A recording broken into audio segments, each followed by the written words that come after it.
चलिए अब आगे बढ़ेंगे। सालों की दुश्मनी के बाद उद्धव ठाकरे और राज ठाकरे ने एक राजनीतिक गठबंधन को औपचारिक रूप देने का फैसला किया है, जिसकी घोषणा का ऐलान आज किया जाना है। आज दोनों ठाकरे भाई और उद्धव ठाकरे और राज ठाकरे एक साथ नजर आएंगे और अपने गठबंधन का औपचारिक ऐलान करेंगे।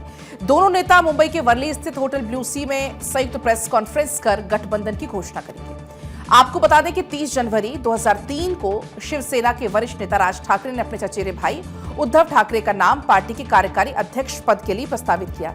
ये वो समय था जब महाराष्ट्र की राजनीति में दोनों भाइयों में दरार आई थी, क्योंकि राज ठाकरे निजी तौर पर उद्धव के कामकाज के तरीके की अक्सर उनको क्रिटिसाइज करते हैं और फिर भी सार्वजनिक रूप से उन्होंने इस निर्णय का समर्थन किया था, जिसने पार्टी के भविष्य को बदल दिया। और 3 साल के बाद राज ठाकरे ने यानी कि 2006 में महाराष्ट्र नवनिर्माण सेना का गठन किया, जिसके बाद दोनों भाई एक दूसरे के राजनीतिक दुश्मन हो गए और अब दोनों एक बार फिर से साथ आ रहे हैं। बड़ा सवाल यह है कि क्या दोनों भाइयों के साथ आने से महाराष्ट्र की सियासत में कुछ बदलाव आएगा? इसके संकेत हैं, क्योंकि दोनों का वोट बैंक मराठी भाषा बोलने वाले लोग हैं। कई सालों से शिवसेना एमएनएस के बीच में विभाजन जो है मुंबई के मराठी भाषी मतदाताओं को बांटता आ रहा है। कई निगम वार्ड में इस विभाजन ने प्रतिद्वंदी दलों को मामूली अंतर से जीत दिलाने में मदद की। दोनों के बीच एक समझौता भले ही वो सीटों के बंटवारे या अनौपचारिक सहयोग तक ही हो, इस विभाजन को कम कर सकता है और मुंबई के महत्वपूर्ण क्षेत्रों में नतीजों को बदल सकता है। पिछले चुनाव के आंकड़े इस बात का प्रूफ देते हैं कि जब अनडिवाइडेड शिवसेना ने बीजेपी के बगैर अकेला चुनाव लड़े, उसे मुंबई में 28.2% वोट मिले, जबकि बीजेपी 27.32% वोटों के साथ दूसरे स्थान पर रही। एमएनएस को 7.73% वोट मिले। इससे पहले के चुनाव में शिवसेना को 21.85%, एमएनएस को 20.67% और शिवसेना के साथ गठबंधन में चुनाव लड़ रही बीजेपी को सिर्फ 8.64% वोट ही मिल पाए थे। शिवसेना में हुए विभाजन के कारण आए बदलाव के बावजूद शिवसेना यूबीटी और एमएनएस के ज्वाइंट वोट बैंक में अब भी कम से कम कागजों पर नगर निगम चुनाव में कड़ी टक्कर देने की क्षमता है। इसलिए दोनों भाई एक साथ आकर फिर से अपनी राजनीति को बचाने की कोशिश करने में जुटे हैं। जानकारी सोर्सेज से यह है कि इस गठबंधन में शिवसेना, उद्धव ठाकरे गुट, महाराष्ट्र नवनिर्माण सेना और शरद पवार की राष्ट्रवादी कांग्रेस पार्टी एनसीपी एसपी शामिल होगी। जानकारी ये भी है कि बीएमसी चुनाव में सेना, एमएनएस, एनसीपी का सीट फॉर्मूला इस प्रकार से हो सकता है। किस प्रकार से? उद्धव की शिवसेना को 145 से 150 सीट पर चुनाव लड़ने का मौका मिल सकता है, मनसा को एमएनएस को 65 से 70 सीटों पर और शरद पवार की एनसीपी 10 से 15 सीट पर चुनाव लड़ सकती है। दरअसल इन सीट के ज्यादातर जो कॉर्पोरेटर फिलहाल शिंदे गुट की शिवसेना में शामिल हो चुके हैं, इसलिए शरद पवार की एनसीपी को भी कुछ सीटों पर लड़ने का मौका दिया जा रहा है। महाराष्ट्र के राज्य निर्वाचन आयोग ने हाल ही में बीएमसी चुनाव की तारीखों का ऐलान किया। चुनाव आयोग के मुताबिक बीएमसी 29 महानगर पालिकाओं के चुनाव के लिए 15 जनवरी 2026 को वोटिंग कराएगी। वोटों की गिनती 16 तारीख को होगी, 16 जनवरी को। राज्य की कुल 29 महानगर पालिकाओं में 2869 सीट के लिए वोटिंग होगी, जिनमें बीएमसी की 227 सीटें भी शामिल हैं। चुनाव में 3 करोड़ से ज्यादा मतलब लगभग 3.5 करोड़ से ज्यादा वोटर्स हिस्सा लेंगे और वोटिंग ईवीएम से ही होगी। लेकिन क्या दोनों भाइयों के एक साथ आने से महायुति को रोका जा सकता है? इसके लिए चलते हैं हमारे संवाददाता सत्यप्रकाश सोनी के पास। सत्यप्रकाश, क्या सियासी गणित हैं? दोनों भाई मिल भी जाएं तो क्या टक्कर करारी होगी? देखिए, टक्कर करारी होगी या नहीं, लेकिन मराठी मानुस हमेशा विकास को प्राथमिकता दिया है और जाहिर तौर पर इस बार भी विकास को प्राथमिकता देने की बात कही जा रही है। जिस तरह का रिजल्ट जो है महाराष्ट्र के चुनाव में देखने को मिली है, वो बेहद चौंकाने वाला रहा कि इस बार भारतीय जनता पार्टी को लोग प्रमुखता दिया है। यानी कि जिस तरह से लगातार विकास हो रहा है, बात की जा रही है, उसको प्राथमिकता दी गई है और यही उम्मीद जो है इस बार महानगर पालिका में भी लगाई जा रही है, क्योंकि भारतीय जनता पार्टी जब कॉर्पोरेशन खत्म हो गया था, उसके बाद से लगातार कॉर्पोरेशन लेवल पर काम कर रही है। यानी कि गटर नाले का जो काम है वो भारतीय जनता पार्टी के विधायक देख रहे हैं, तो उन्होंने भी अपना वर्चस्व कायम रखा है। इसलिए इस बार रिजल्ट आउट होने की उम्मीद है।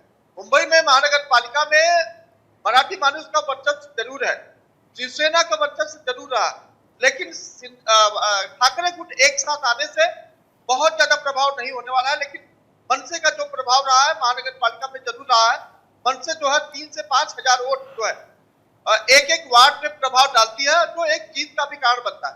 तो कम से कम जो जीत के आंकड़े हैं वो जो है नजदीक जरूर लाया जा सकता है, लेकिन बहुत ज्यादा प्रभाव जो है हार जीत पर नहीं होने वाला है, क्योंकि इस वक्त जो है जो तस्वीरें मुंबई की है वो जो है भाषा विवाद को लेकर समझ रही है। ईवीएम मशीन को लेकर लगातार सवाल खड़ा किए गए, तो उसको लेकर लोग समझ रहे हैं। गटर नाले की जो समस्या रही है उसको लेकर महानगर पालिका जब शिवसेना के हाथ में थी तो शिवसेना का जो भ्रष्टाचार सामने आया था उसको लेकर भी सवाल खड़े कर रहा है।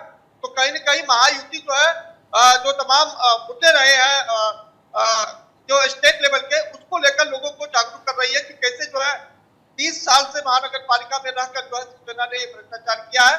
अब भारतीय जनता पार्टी अगर आती है तो उसका उलट काम करेगी, यानी कि विकास करेगी जिस तरह का विकास जो है बाकी स्टेट में हो रहा है।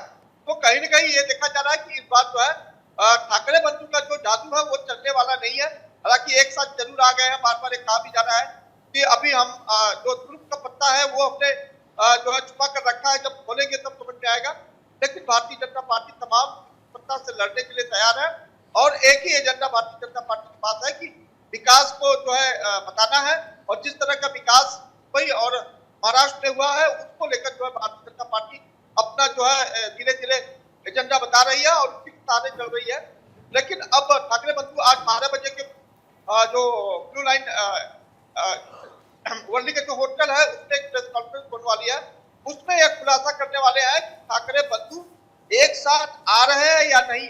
अगर एक साथ आ रहे हैं तो कितने सीटों पर उनकी सहमति है, उसके बाद बाकी जो सहयोगी दल है वो अपनी बात रखेंगे।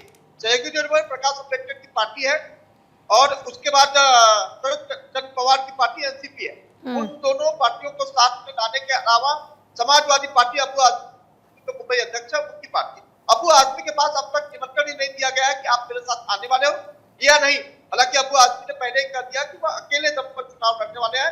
अखिलेश यादव ने स्पष्ट कर दिया है समाजवादी पार्टी का भी मुंबई में अलग अलग टप्पे पर जो है वर्चस्व है, उसका भी वह आकलन करना चाहते हैं कि उनका वर्चस्व कितना है।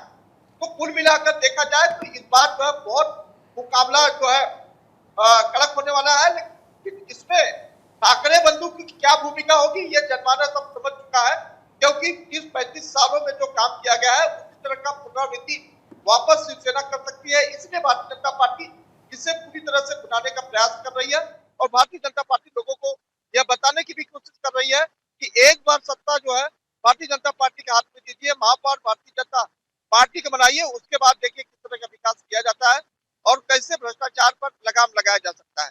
जी अच्छा सत्यप्रकाश, वैसे तो आपने खुद बताया भी अभी, क्योंकि एकनाथ शिंदे इस बार अलग हैं और आमतौर पर अभी हमने इस बात का जिक्र भी किया, आपने भी इस बात का जिक्र किया कि जो पूरा वोट बैंक था वो तो इधर ऑलरेडी शिफ्ट हो चुका है, तो ये दोनों भाई साथ आए भी इसका कोई फायदा नहीं।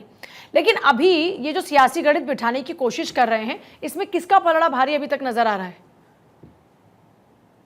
देखिए, जानकारी हम आते हैं कि अगर ठाकरे बंधु एक साथ आते हैं तो उसमें सबसे ज्यादा फायदा है मनसे का, राज ठाकरे का, क्योंकि मनसे पूरी तरह से अस्तित्व में मुंबई महानगर पालिका में नहीं है, विधानसभा में भी नहीं है, संसदीय जो कार्रवाई है उसमें भी नहीं है। तो ऐसे में अगर मनसे ठाकरे बंधु के साथ आती है तो मराठी वोट जो बैंक है वो बच जाएगा और ज्यादातर वोट जो है राज ठाकरे को मिलने वाला है, क्योंकि राज ठाकरे महाराष्ट्र की स्मिता और हिंदुत्व को लेकर कई बार लड़ाई लड़ते नजर आए हैं।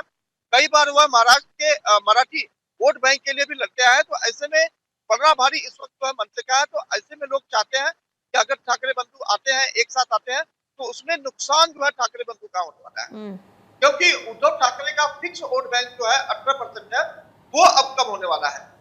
मनसे का जो वोट बैंक है 5 से 6% वोट बैंक है, वो बढ़ने वाला है। तो इसमें जो है मनसे का फायदा होने वाला है और इसका फायदा कांग्रेस भी उठाना चाहेगी, क्योंकि कांग्रेस ने दावा कर दिया है कि वो अकेले दम पर चुनाव लड़ेगी। अगर कोई सहयोगी दल उनके साथ चुनाव लड़ना चाहता है तो आ सकता है, लेकिन कांग्रेस ने पूरी एजेंडा लोगों के सामने रख दिया है कि किस तरह से 227 सीटों पर कांग्रेस अकेले चुनाव लड़ रही है। ऐसे में शरद पवार चाहते हैं तो वह भी उनके साथ आ सकते हैं, उन्हें निमंत्रण भी दिया गया है। प्रकाश अम्बेडकर की पार्टी को भी निमंत्रण दिया गया है कि आप हमारे साथ आते हैं तो आपको भी स्वागत है और आप हमारे साथ जो है सीटों को शेयर करके हम लड़ेंगे, क्योंकि वंचित बहुजन आघाड़ी जो प्रकाश अम्बेडकर की पार्टी है, दलित वोट बैंक 4 से 5%। बहुत शुक्रिया बारीकी से पूरी जानकारी दर्शकों तक पहुंचाने के लिए, बहुत ही शुक्रिया।